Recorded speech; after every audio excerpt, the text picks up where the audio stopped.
Act 4, Scene 2 opens in front of Baptista's house.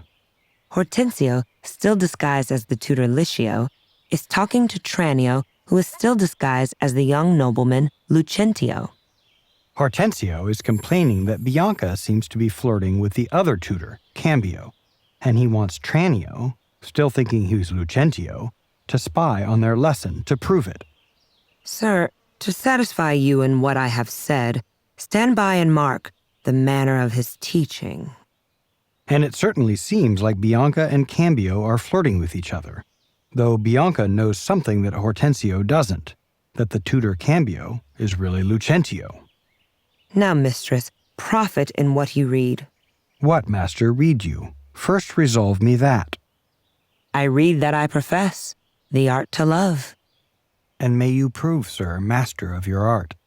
While you, sweet dear, prove mistress of my heart.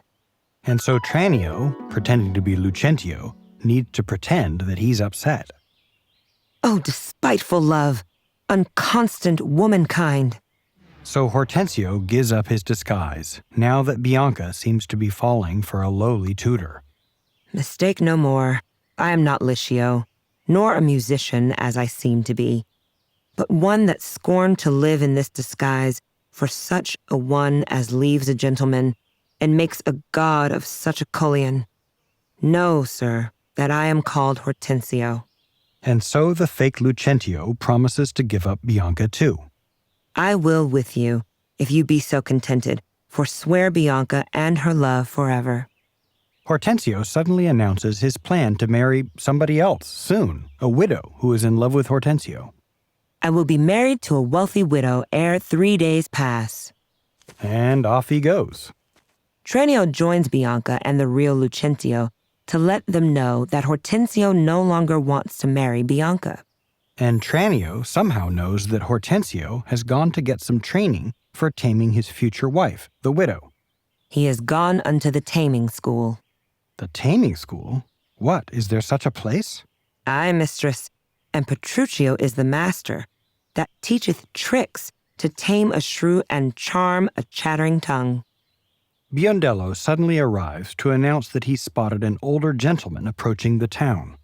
Oh, master, master, I have watched so long that I am dog-weary, but at last I spied an ancient angel coming down the hill will serve the turn.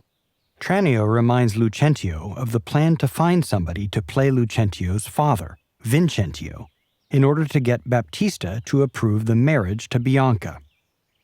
If he be credulous and trust my tale, I'll make him glad to seem Vincentio, and give assurance to Baptista Menelo, as if he were the right Vincentio.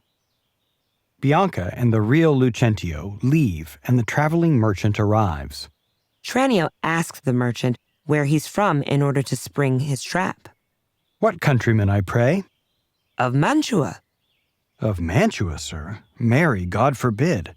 And come to Padua careless of your life? 'Tis death for anyone in Mantua to come to Padua. Having scared the merchant, Tranio, still pretending to be Lucentio, offers the traveler a plan to protect him, telling the merchant that he can pretend to be Lucentio's father Vincentio, who is from Pisa. His name and credit shall you undertake, and in my house you shall be friendly lodged. If this be courtesy, sir, accept of it. Fearing for his life, the merchant agrees. Oh, sir, I do, and will repute you ever the patron of my life and liberty. Then Tranio adds the bit about the fake Vincentio needing to promise money to Baptista for Lucentio's marriage to Bianca. My father is here looked for every day to pass assurance of a dower in marriage twixt me and one Baptista's daughter here. In all these circumstances I'll instruct you. Go with me to clothe you as becomes you.